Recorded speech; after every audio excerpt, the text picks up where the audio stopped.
Besbeba, Wild, Manfeskadus, and Amlak. Besbeba, Wild, Manfeskadus, and Amlak. Besbeba, Wild, Manfeskadus, and Amlek. Amen. Good morning, good morning. So onwards with my reading of the Bible, a chapter a day, now on Genesis chapter 6. And yesterday we kind of established a genealogy of Noah, and then coming into that story. So, chapter 6, Genesis of the Ethiopian Bible. And it comes to pass that mankind has begun to multiply on the face of the ground, and the daughters have been born to them. And the sons of God see that they, the daughters of men, are beautiful, and they take women for themselves, all whom they have chosen. And Yahweh says, My spirit does not strive in man for all time, for indeed he is fleshed, but his days have been 120 years.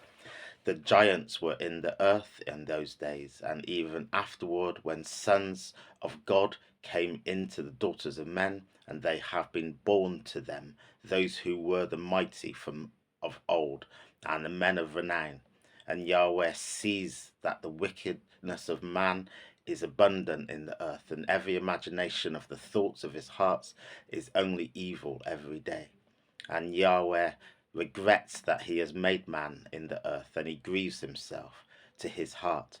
And Yahweh says, I wipe away man whom I have created from off the face of the ground, from man to beast, to creeping thing, and to bird of the heavens, for I have regretted that I have made them. And Noah found grace in the eyes of Yahweh. These are the generations of Noah.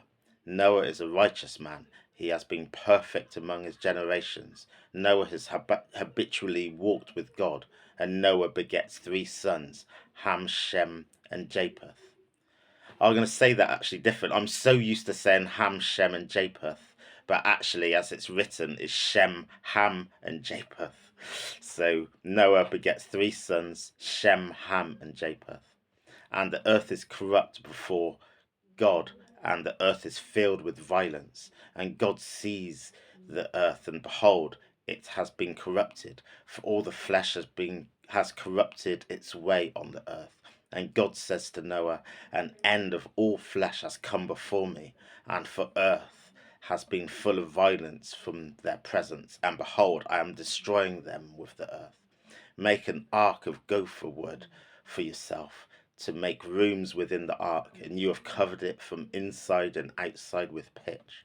And this is how you do it. 300 cubits is the length of the ark, 50 cubits is breadth, and 30 cubits is height. You make a window for the ark, and you finish it with a cubit from above, and you put the opening of the ark in its side, and you make it with lower, second, and third stories. And I, behold, I am bringing in the flood of waters on the earth, to destroy it under the heavens of all flesh in which its living spirit, all that is in the earth expires.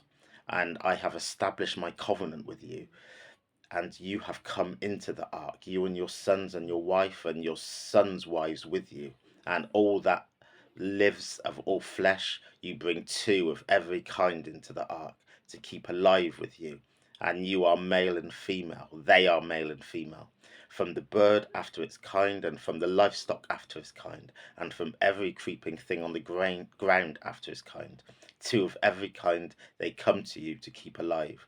And you take for yourself from all the food that is eaten, and you have gathered it to yourself. It has been for you to give them your food. And Noah does according to that God has commanded him, and he has done. I'm going to read that final sentence again. Apologies. And God does according to all that God has commanded him, so he has done. Here endeth the reading of chapter 6. So that's a story that most of us know very well. Noah's Ark, where he brings in the animals 2 by 2, as they say, and it's probably after Jesus and the crucifixion, it's probably one of the most famous Bible stories, and we get taught Noah's Ark as children, etc. I guess the thing I'll take away from that, in terms of kind of reading it again, is this idea of the wickedness on earth and displeasing, God's displeasure with earth, and man, humans, violence, war, greed, and these kind of things, and just wants to wipe the slate clean.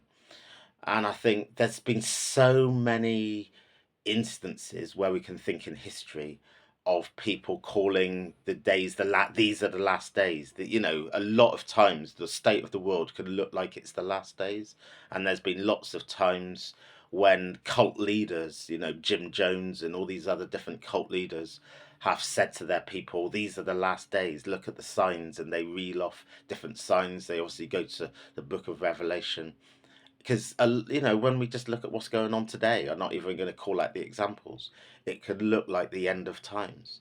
um and the narrative with Noah is another one of those times where things are just so wicked on the earth.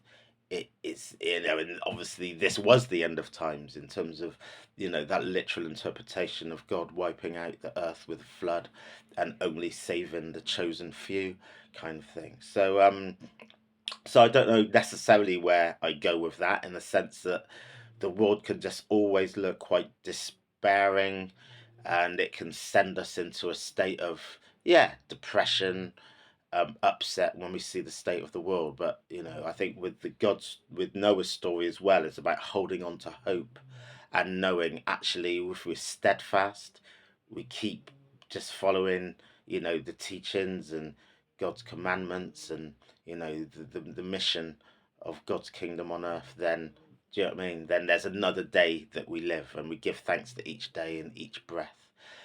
So beyond again, the literal interpretation of that story is the fact that we are still here on the ark. We haven't been washed away from the flood. You know, some of us are caught in wars, and some of them aren't, depending on the circumstance of where we live.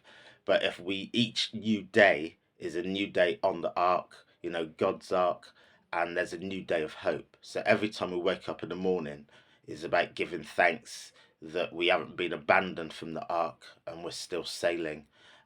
We're above the flood, and there's an opportunity then to see, the rainbow, and to see God's glory each day. So I just take from this and this story that positive aspect, that with each breath we know we're still not wiped away from the flood. So hope still reigns. So give thanks for this day. Hope you have a blessed day. So yeah, whatever you do, and I'll catch up with you soon. Blessed love. Yet a Barak Fakir.